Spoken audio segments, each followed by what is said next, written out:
All right, welcome to lesson 4 variables. Sorry, we're waiting for announcements to finish. They were a little bit later today.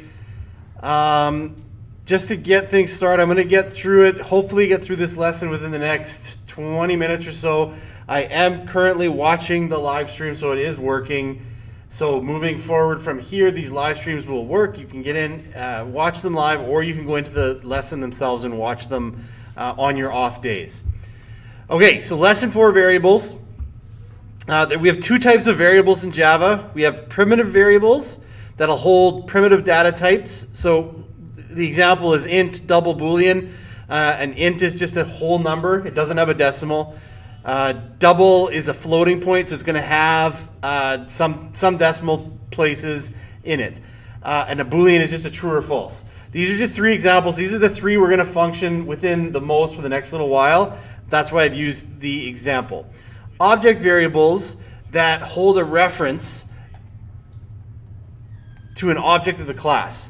A reference is a way to find that object. So it's like a tracking number in UPS.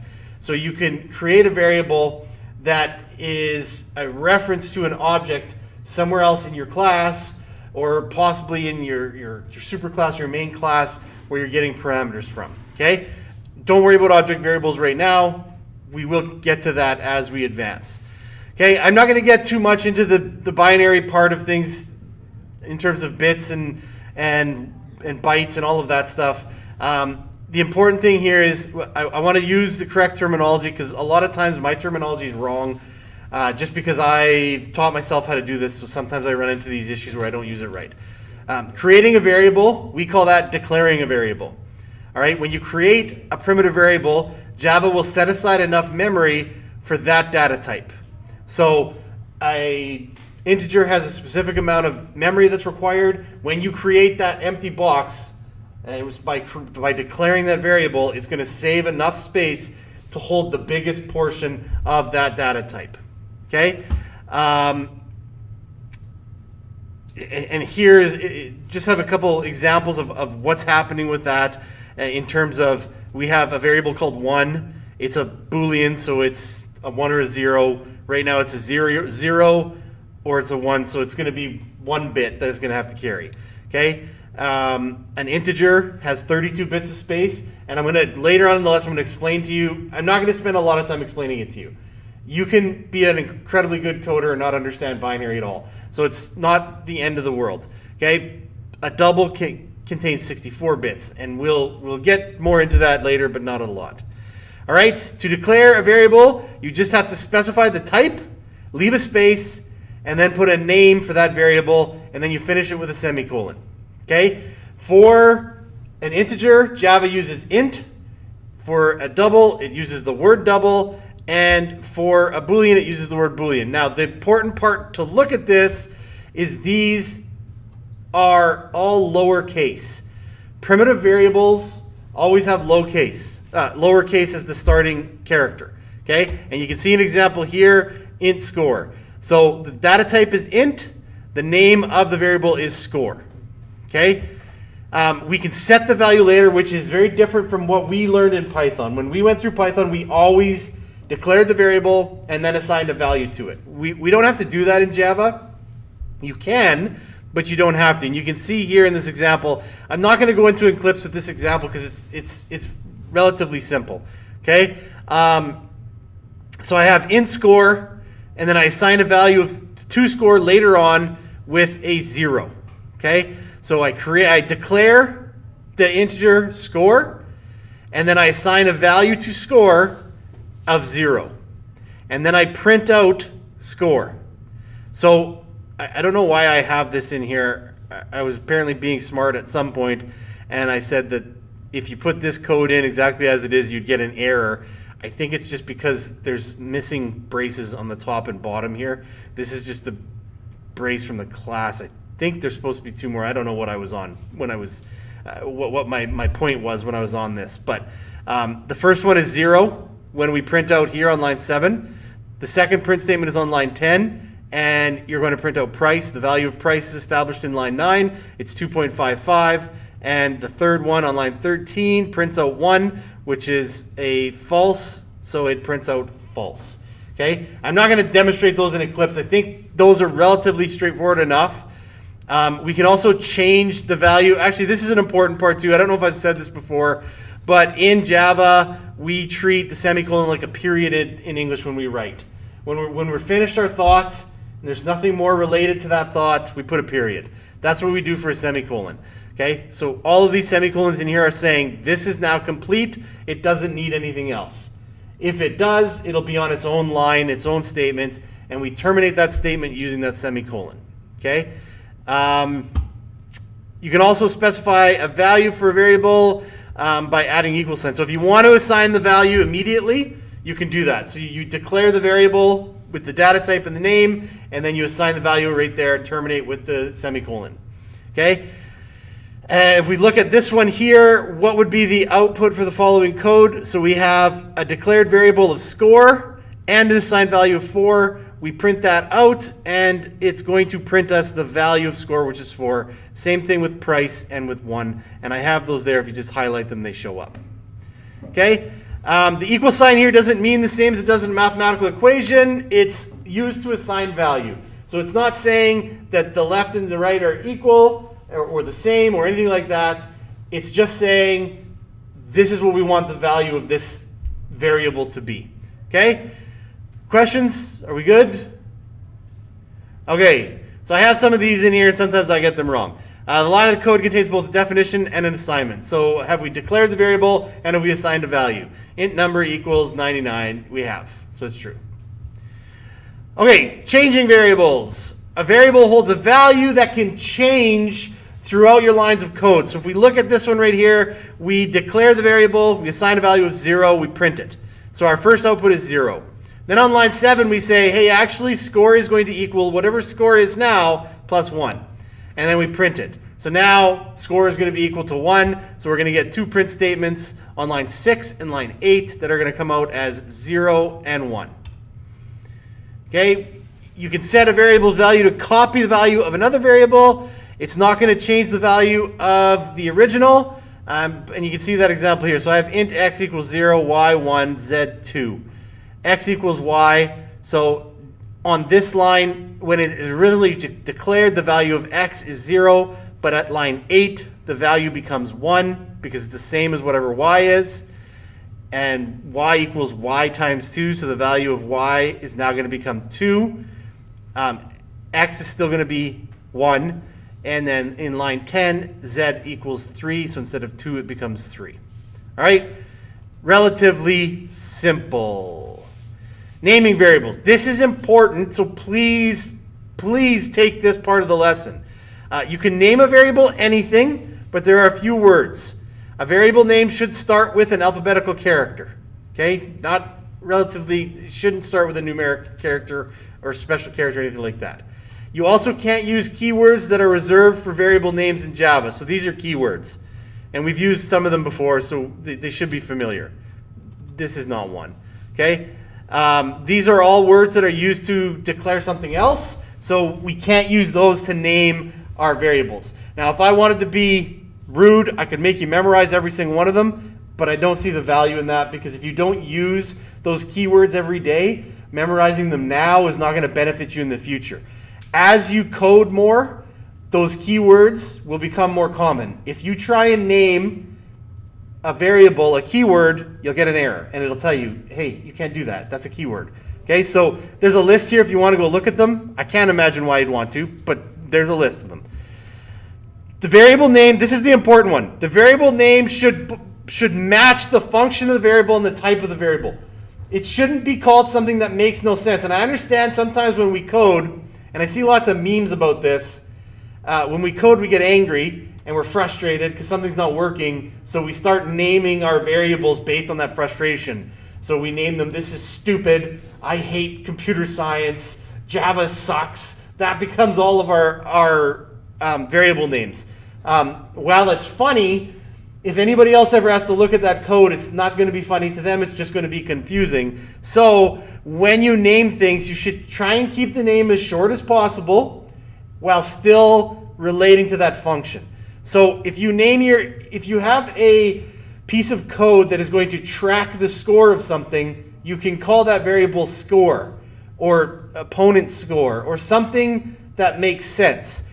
Using really, really long variables just to be annoying is not going to help you when I go to mark your assignments. Okay? They should make sense. So this is a really long name is a bad name for a variable because it doesn't relate to what that variable does, and it's just long for the sake of being long. Okay?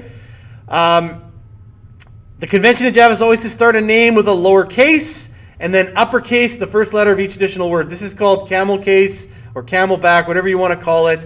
And I have a couple examples. I can use this bad example for a variable here and say you can see the camel case in here because the first initial of the first word is lowercase, but then every first character from each word is then a capital uppercase letter. Okay?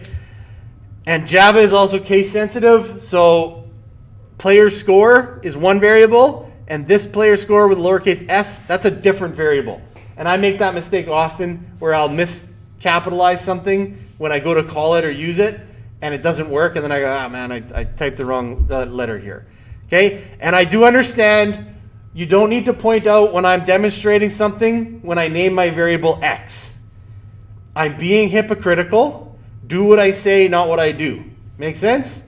Okay? I understand that I do that. Sometimes when I'm demonstrating for all of you, I'll create a variable and I just call it x. That's an awful name for a variable. Okay? X is an awful name, so don't call it that. Good. We've got through the important part. Operators. Same operators as any coding language. We went through all of this with Python. We didn't get through that whole course because COVID, so there's probably some stuff you're missing, but add, subtract, multiplication, division. We can use equals equals to test if values on both sides of the statement are the same. We can use not equal to test if items are not equal. I used to really struggle with not equals to. I could never keep it straight in my head, and then another teacher in the building taught me a trick that works really well for me. So if I look down here, the rest of these are relatively self-explanatory. I'm going to get a number for these because they're just basic mathematical operations. So I'm going to get 5. I'm going to get -1. I'm going to get 6. I'm going to get whatever 2 divided by 3 is. I don't know, 0.6666666 maybe. Now 2 equals 3 is going to return a Boolean because that's false.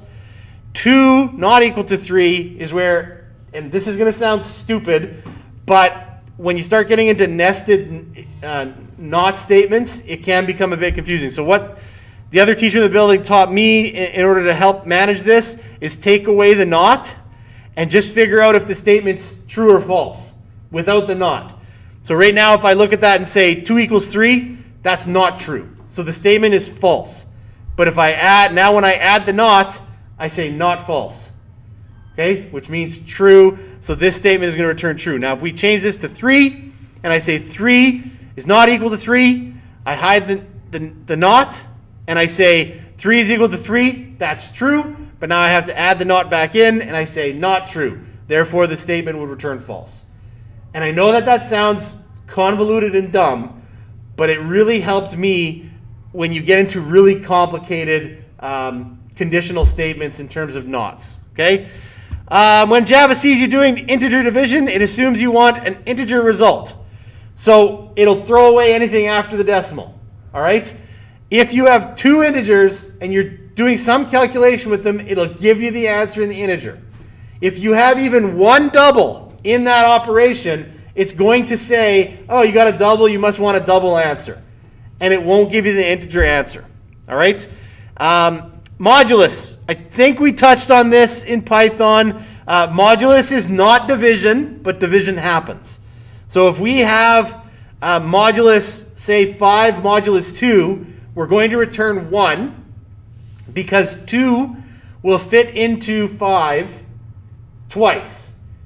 That adds up to 4. That means we have 1 left over.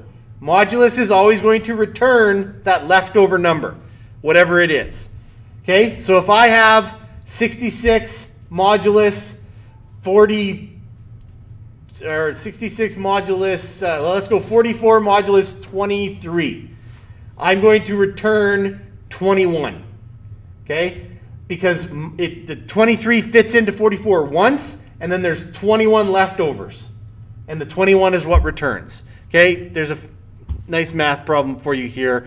I have some examples in this area. Again, I don't want to spend too much time on this because we have done modulus in the past. This is an interesting part that you should know. If you're going to modulus x, modulus y, and x is smaller than y, the return is always going to be the full x because nothing fits in there. It doesn't give you a percentage. It doesn't give you part of. Okay? So if I try and modulus 2, modulus 3, 3 doesn't fit into 2 at all because it only works in whole numbers. So 3 doesn't fit into 2 at all, so it just returns 3. Okay, that's important to know as you go forward. You can use these shortcuts if you want as well. I'm not going to touch too close on them right now. Casting variables. So this is a good example of how casting works and how sometimes you have to cast. 1 divided by 3 is 0.3333333333. Okay? If we do that as integers, you can see both numbers are full integers, then it's going to return 0 because the answer is 0.3333 and integers always drop the decimal. So that's going to return 0. As soon as we put one double in there, either the 1 or the 3, we cast it or we introduce it as a double, it's now going to give us the answer as a double, which is 0.33333 for both of these ones. This last one is the example of casting. Inside the brackets, we cast it by saying double. Even though these two numbers are integers, we're telling the computer, hey, yeah, they're integers, but I want the answer as a double. So then it gives it to us as a double. All right? That's casting. I'm running out of time, so I'm going to advance this a little bit quicker. Casting always reserve. I think that's a false. Okay. Spelling counts true. I believe it's this one. Okay, I want to go through those ones, but you'll have to figure them out on your own because I got to get through these. Min maxes. This is the maximum size. 214 billion, 748 million, 364. 2,147,483,648. That's the maximum negative you can have in a integer, and this is the maximum positive. It just comes down to those 32 bits. Okay, so if we go through all 32 place values and say yes for all of them, that number adds up to this number. Okay, the important thing here is underflow. If I ask for the max value of a variable, it'll give me this number. But then if I say I want the max value of an integer plus 1, it actually wraps around and becomes a negative. I don't know why you'd ever use an integer with that big of a number. None of my assignments need it, but you might. Okay, moving on. Random numbers. This is the important one. Math.random is a method. You can see that because it has its own set of brackets right here for parameters. It's going to return a number for you that is between 0 and 1. Okay? If you want to create a guessing game between 0 and 10, you just have to add a times 10 in there. And I have an example of it right here. So if I run this code right now using math.random, it's going to return for me a number between 0 and 1. Okay? Right now it's not responding, but it's thinking really hard. And there we go. Okay, so it's returned me a number between 0 and 1. If I times it by 10 and cast it as an integer, it gives me a whole number between 0 and 10. All right? So if I look at these examples, times it by 10, it becomes 7.5. Integers drop to 0.5, and it just becomes 7. So if I take the comment off of that and run it, I get my two small numbers, and then I get a randomized number of 3. And you can see that number becomes random by different examples all the way through. Okay? We have to cast that as an int to get it to drop the decimal place. All right? How could you change that to be a random number between 1 and 10? How could you change it to be a random number between 1 and 11. I'm going to let you puzzle that out. It's actually in these questions right here. I'm going to let you go through those ones on your own. Random numbers. Okay, and then this page, all this is just a review of the concepts that we went through for this lesson. Okay, that will bring us back to the end of lesson 4. I had to go through it a little bit quickly at the end, but once we finish that, what I'll do after lunch, we got about 6 minutes till lunch here. What I'm going to do after lunch is I will go through this assignment here, and I'll actually do it to completion, what I would expect to get a full 100% on that assignment, so that you can see what I'm expecting each time, and then you'll still have to do it on your own, but you'll have my